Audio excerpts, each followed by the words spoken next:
So we're here in person. You said this is awesome. your first ever in the studio I think so. appearance. Yeah, I think so.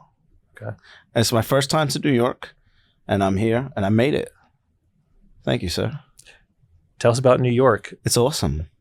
I'm having a great time. I am as a Brit, I'm extremely jealous and pissed off at your capital markets, right? Because you have one company, and you have several of them, but you have one company that's worth more than the entire capital markets of the United Kingdom. And that's extremely annoying. But it's also inspiring, because this is the city that dethroned my city. So it's quite nice to be here. It's also the city that gave me the soundtrack that I listened to when I was creating my success. So it's very nostalgic, and I don't know, it's nice to be here. I like New York a lot. What do you mean by soundtrack?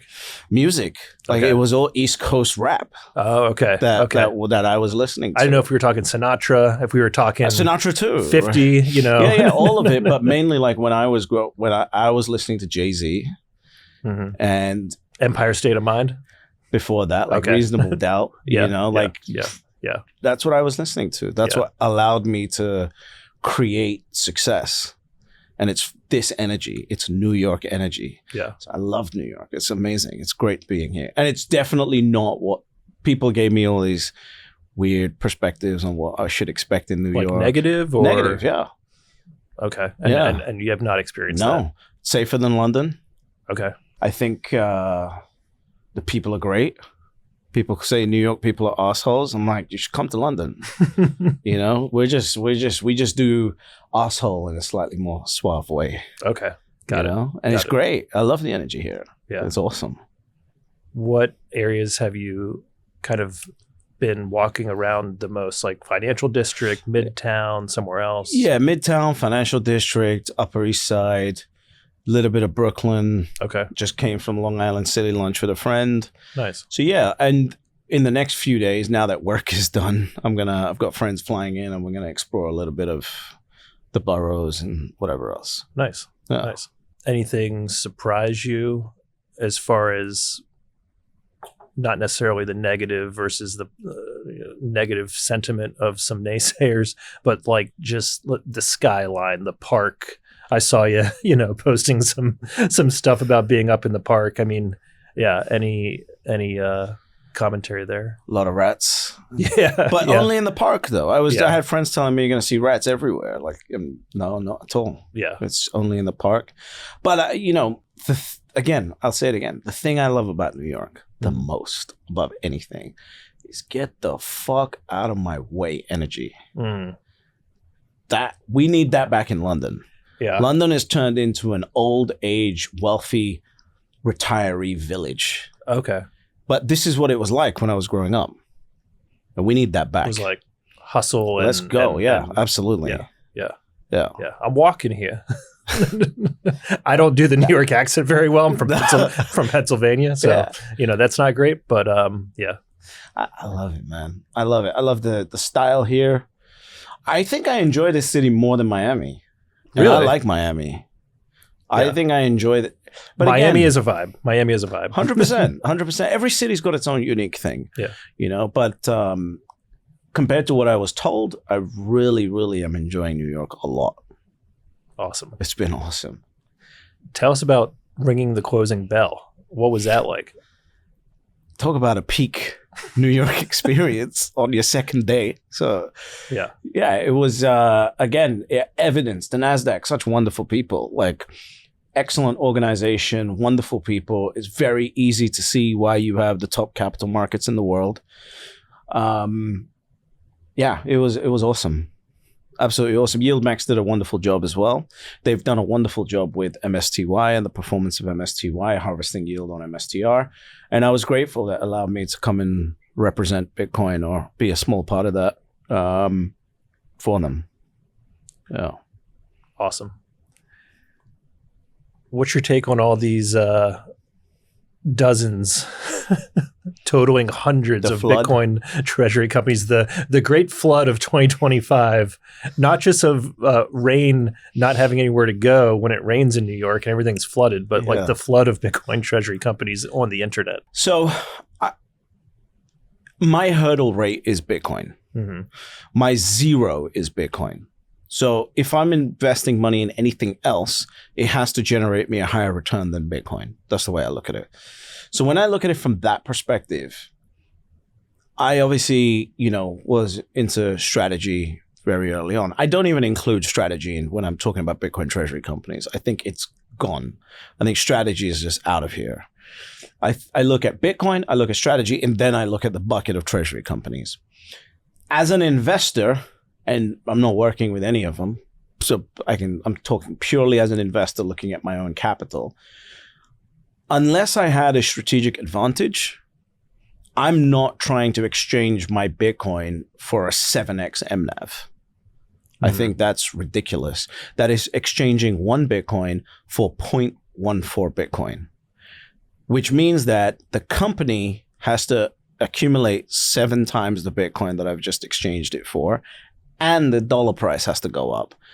And at a 7x MNAV, I don't know how that's happening. Now, there's very legitimate reason for some of these, right? I was talking to a friend today, and he's got a 22% wealth tax in Denmark, Whew. right? Okay. So if he's got $1 million gain on his Bitcoin, he gets a tax on that unrealized gain of $220,000. Unrealized. Unrealized. Okay, that's rough. Right? But if he puts it in his retirement account, no taxes. Or in a structure, no taxes. So there's a legitimate reason for these Bitcoin treasury companies because there is trapped capital. I completely understand that. I would say that for me, unless your capital is trapped or unless you have a strategic advantage of getting into a deal, then I'm staying away from it at this point. I mean, I'll put in, a few $1,000s or whatever, but Yeah. I'm not trying to exchange Bitcoin for 7x MNAV treasury companies. Yeah. At this stage.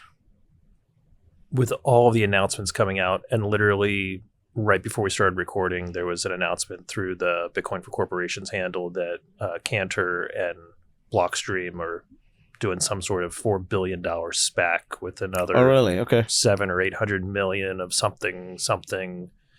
But like, if we keep getting these announcements of, and they haven't bought the Bitcoin yet, I mean, let's just take $4 billion times 10 announcements, because there's not a ton of companies out there like Tether, SoftBank, Cantor, Blockstream, but there are a few.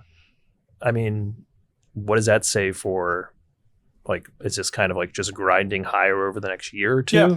Or I don't think that this time things are different. That's a really dangerous statement to some people, but could it kind of be a little different? 100%. I mean, if you look at what happened to gold after the ETF, it was 10, 11 straight years of up, all green years, including 2008. So that's the impact of institutionalization. That's the impact of ETFs. That's the impact of securitization. And I think Bitcoin's going to go through that.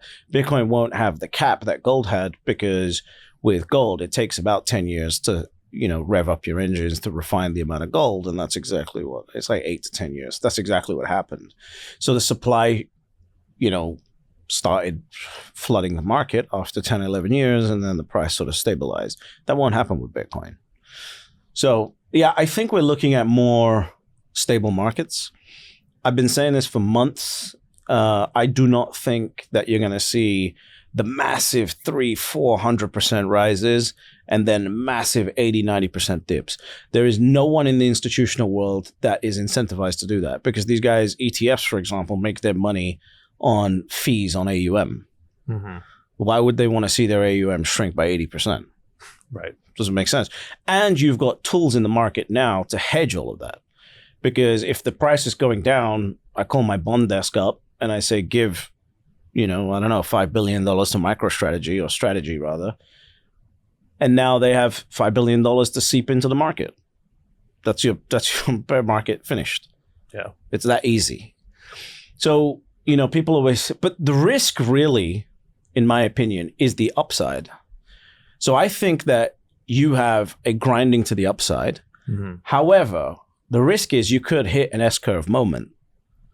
So the risk is actually to the upside. It's actually riskier to not own any. Mm-hmm. And if that mindset takes off, then you could see that S-curve come a lot quicker. And that could cause some interesting challenges for allocators, because then they'll have to chase the trade. Right? It's like, instead of catching the knife to the downside with Bitcoin, the risk is you start having to catch the knife to the upside. And either way, you're going to get cut. This might be asking the question, like the exact same question, just in a different way, but hopefully it's constructive. In Prague, Saylor gave a speech, and he basically said $21 million Bitcoin in 21 years. Well, if you just do the math on that, he's basically saying within the next year, we're going to have $1 million Bitcoin on average, like $1 million per year for the next 21 years. What's your take on that? I think he's talking more from a CAGR perspective and a 29% CAGR on Bitcoin. So I don't think it would have to reach $1 million within the next year. But yeah, I agree with him. Like, if Bitcoin does not do 29% CAGR over the next 10 years, it would underperform, in my opinion anyway. Because like the NASDAQ's doing 15 or 20%. Yeah. So it's not that much of a reach. Not at all. Not at all. And then, you've got this saturation moment coming. It's coming. Like I said, the risk on Bitcoin is to the upside. The risk is not allocating. The allocation risk has been de-risked completely, in my opinion. The risk is actually now not allocating. What do you mean by saturation moment? Like, for example, the S&P 500, right? Like, as soon as strategy gets into the S&P 500, you have to own strategy. Every S&P 500 fund has to own a piece of strategy. Yeah. You don't even have to realize it. It's just done for you. It's done, right? Yeah. That's the thing that is the risk for Bitcoin, because it's getting to the point where the C-suite of the entire US government is behind Bitcoin. The C-suite of Wall Street is behind Bitcoin at the highest levels. The risk is that the supply completely shrinks up and you're now chasing an allocation, which is exactly, if you want to see something similar, it's what happened to Tesla in 2019, except there's no top. The bottom can be controlled. The top can't. The upside can't, rather. The downside can with Bitcoin, because it's a finite supply. But that finite supply causes a risk to the upside, not the downside. It's terrifying when you think about it. Well, it's terrifying if you don't have a huge allocation. I mean, yeah, of course. It's huge, meaning based on how many dollars you have. Yeah. It's just terrifying. Like, either way you look at it, even if you have the Bitcoin, it's still terrifying. Yeah. Yeah. Yeah. Bitcoin custody is evolving, and OnRamp leads this change with multi-institution custody, eliminating single points of failure. Instead of one institution or complex private keys, OnRamp secures your Bitcoin in a segregated, cold storage, multi-sig vault backed by 3 independent, institutional-grade custodians. No single custodian can move funds by themselves, providing an unprecedented level of security that traditional custody solutions simply can't match. Protected by a $100 million Lloyd's of London insurance policy, all transactions are fully auditable on-chain, never rehypothecated, and executed only at your explicit direction. This means complete transparency and control over your assets at all times. Beyond custody, OnRamp delivers comprehensive Bitcoin financial services, including lending, trading, inheritance planning, IRAs, and more. OnRamp functions as your private banking partner, coordinating key holder activity, removing technical burdens, and providing a personalized, trust-minimized experience tailored to your specific wealth preservation goals.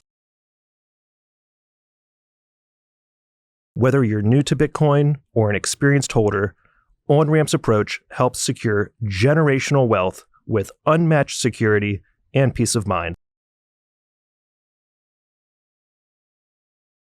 Visit onrampbitcoin.com today to learn more, sign up, or book a free consultation with their team of Bitcoin custody experts.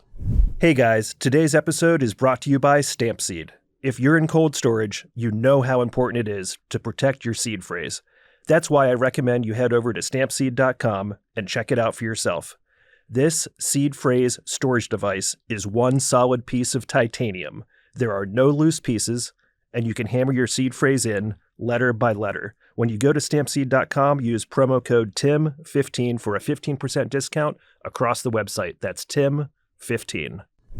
Join us at The Win in Las Vegas, February 23rd through the 26th, 2026, for Bitcoin for Corporations. Use code KOTZ when you grab your tickets at strategy.com, and we'll see you there. Any constructive feedback on the digital conference? I interviewed 41 people in 14 hours. I don't know how you did that. Next month, we're going to do 21 hours straight. How many coffees did you take?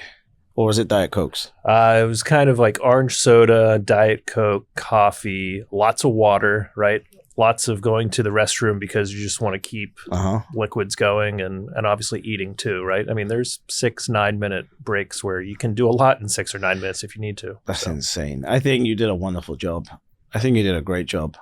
I mean, I don't know how you did that. I don't know why you did that, but it's an awesome job. I got to get you some nicotine. I got to send you some nicotine. Okay. Then the nicotine will help even more. Maybe you can go for 24 hours. I won't say who, but, someone in a group chat said, make sure you have enough Coke. And like whatever kind, we're not going to judge. So I thought that was pretty funny. Right? I'm not going to do that, to be clear, but that's what traders in London did. They were pretty productive in the heyday of the UK financial markets. You just got to keep going. Listen, whatever it takes, right? Yeah. No, I think it's important to kind of curate and like just let's talk to all the executives and not have to search for 41 disparate podcasts. Yeah, and just kind of bring everybody together and as I think you can cover a lot in 10 to 20 minutes. Look, I think if you're focused, you don't need that long. Yep. Right? And I think you did a great job at that. You kept people very focused on the point. And anyone who's watching, like, how do you not get excited after even just, let's say you didn't watch the whole thing. Like, let's say you watched 2 or 3 hours of it. Like if you're not a psycho, you didn't watch the whole thing for 14 hours straight. Like, how do you not get excited about what's going on in Bitcoin right now? We're taking over the world. It's that's why I said it's scary. It's exciting, but it's also scary. What's going on here? Have any conversations changed in your circles of people that, like, is it just more of the same of people like, well, maybe you were right. Maybe I should get an allocation, but it's just like people are still kind of asleep at the wheel or nothing's changed? No, I don't talk to anyone who didn't listen anymore. Got it. Just don't have time. Yeah. You've got to be a complete and utter moron to now go, okay, so BlackRock's in the game, Fidelity's in the game, Vanguard's pretty much in the game through MSTR. The president's in the game, the entire C-suite of the US government's in the game, the Treasury's in the game, and I'm not going to allocate just excuse my language, almost apologize. Can you swear? I'm in New York, right? I mean, it's probably encouraged. You're a fucking moron. Yeah. Like, what are we talking about? Yeah. I'm sorry. I mean, I don't disagree. Yeah, like I'm not talking to you anymore. Like if you're not allocated, okay, if you come to me and it's a first conversation, that's different, right? Sure. But if we've had the conversation, you've quote unquote done the work and then said, nah, I'm not allocating. You're a fucking moron. I'm not interested. Yeah. I do not have time to convince anyone anymore that this is a thing. What are we talking about? It's a $2-point-something trillion asset class. Yeah. Everyone's involved. What more is there to say? Yeah. What are you going to say? I'm going to buy gold instead? BlackRock is telling you it's digital gold. BlackRock is putting out marketing saying that, it's better than the shiny metal. What else is there to say? And they're going to make fees no matter what they do. So if they're telling you this is something you should be allocated to, right, makes sense. So if you're not interested in allocation after that, you're a moron. I'm tired of feeling sorry for people. That's one of the things that I love about Bitcoiners. Mm-hmm. And I've allowed myself to experience it for like 4 or 5 years. But now my old self is kind of coming out, which is like when I was in real estate and equities and gold and whatever else. Like, I don't care. Like, either you're on the train or you're not. Mm-hmm. Someone's got to be poor. Might as well be them. Sorry. Yeah. No one, when I was in real estate, was rolling around going, oh, you have to buy this property. Yeah. No one was doing that. In fact, you didn't want other people being competitive in the marketplace. You're like, no, this is a terrible idea. Don't buy this building. I want to buy it. Absolutely. We were trying to do deals where we didn't even want the deal to hit the market. Yeah. Because then people would know about it. And then you start getting, price competition and everything else. I don't care anymore. Like, that's one of the things I think I got wrong in my estimation of how this adoption would take place. Because I thought, okay, the bottom has been taken care of. That's the plebs. Mm-hmm. Now we're going to take care of the $500,000 to $30 million high net worth range, and then it will go to the ultra high net worth. That's not what happened. They figured out that Bitcoin, to their credit, is a monetary network. And I've been saying this, and I still didn't get this right. Bitcoin is a monetary network. Every dollar matters more than every person to Bitcoin. The amount of dollars that go into the network is what's important. And they realized that, well, at least in America, that the top 1% actually owns like 90+% of the wealth. So they said, forget talking to the 99% of wasting our breath, like every empathetic, lovely-hearted, big-hearted Bitcoiner has been doing. Mm-hmm. And they said, we're just going to talk to the 1%. I can tell you a story. 2 guys I know, both American. One is worth about $7 million. The other one's worth about $250 million. They both have their assets managed by the same bank. 2 different advisors, obviously, because they're at different levels. The advisor to the $7 million person is talking about bonds. The advisor to the $250 million person is talking about a 7% allocation in Bitcoin. Make it make sense. They don't care. They're gonna wealth tax and rug through stagnation the high net worths, because the ultra high net worths, like, they've just got access to better people, better services, better advisors. That's what's actually happening. Wow. Unfortunately, it does make sense. Yeah. Yeah. Or fortunately. Depends which way you look at it. Right. If you look at it like a East London real estate guy, yeah, then it's fortunate because we don't have to waste time. Yeah. Or like a New York real estate guy. Doesn't matter. Either you get it or you don't. Do you think strategy is going to, quote unquote, take over the world through all these preferred products, tapping into these massive pools of capital? Or do you think there'll be other entrants that will see additional opportunities, different kind of approaches to the same vast oceans, planets and galaxies worth of oceans of this just huge amounts of capital? Yeah. Because I think sometimes we get in this echo chamber where we love Bitcoin and we love strategy, but you're like, it's kind of wide open. Is it though? I don't know even if it is wide open or not, because strategy is the closest one to getting its debt graded, which allows it access to pools of capital that other people don't have access to. Mm-hmm. So the question is, like, how quickly does CEP or anyone else get their debt graded enough to hit the bond market? Strategy is like almost there. As soon as they have S&P 500 inclusion, the debt has to be graded, and then the products are already there, ready to go. Oh, is that how that works? At least, kind of. Yeah, kind of. It would at least force the like Moody's, for example, to grade the debt. Right now, that's why Michael Saylor was saying, like, email them, tell them to grade it so you can buy it. But when you're in the S&P 500, they kind of have to. Got it. Okay. So yeah, those products are amazing. It's almost like owning commercial real estate. That's how I value like STRK, for example. I don't think it's for me. I don't own them because I want the 100% torque of the underlying common stock. But for someone who needs bonds in their portfolio, I think it's a phenomenal product. Yeah. And he's just basically got a $300 trillion market to ATM and buy as much Bitcoin as possible. It's wild. It's a genius move. And then you think about it and go, okay, so if that debt is graded in the US, which is preferred, but like, pun not intended. right, but like, how easy is it to list that product in Japan? Mm-hmm. It's US debt. It's a US bond product. You would think they would want that. So then the question is, what happens to all of these other treasury companies once strategy goes over there? That, I think, is the biggest risk factor that no one's taking into account on treasuries. Mm-hmm. Makes sense. I'm so thrilled we were able to sit down in person. That's awesome. Any closing thoughts where people can find you online at British HODL? I guess so, yeah. Just go on YouTube or X and type in British HODL, look for this face. But yeah, look, I think closing thoughts-wise, like people really are not bullish enough. The conversations I've had while I've been in New York, some of which that you've, been privy to knowing that I've had, like no one understands what's going on in the background here. Nobody. IBIT is the most profitable US fund for BlackRock.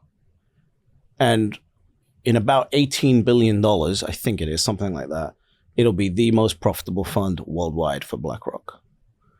And what do you think happens once a company finds its most profitable product? They're going to push it. You press the advantage. And they haven't even got advisors selling this yet. Really? Who's selling it? It's just Fidelity people. hasn't got its advisors selling it. No one. This is all True. revving up slowly. And then you've got, the Federal Reserve that's going to start lowering rates. Then you've got strategy sitting there with these preferred products. There is a lot coming here. But I'm the most bullish on the underlying Bitcoin.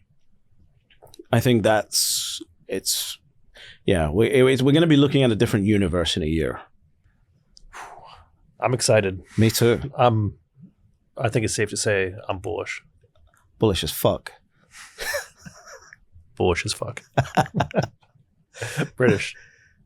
Thanks for stopping by. Of course. Pleasure. Anytime. Anytime you're in the neighborhood. Thank you so much. I know this is the first time. You got here as soon as you could. As soon as I could, yeah. Thank you. Thanks. This episode is brought to you by Arch Lending, the premier provider of crypto-backed loans designed for both individual and institutional investors. At Arch, your digital assets work for you without selling them. Arch offers flexible loan options tailored to your needs. Backed by industry leaders like Morgan Creek Digital, Castle Island Ventures, and Galaxy Ventures, Arch Lending is setting a new standard in crypto-backed lending.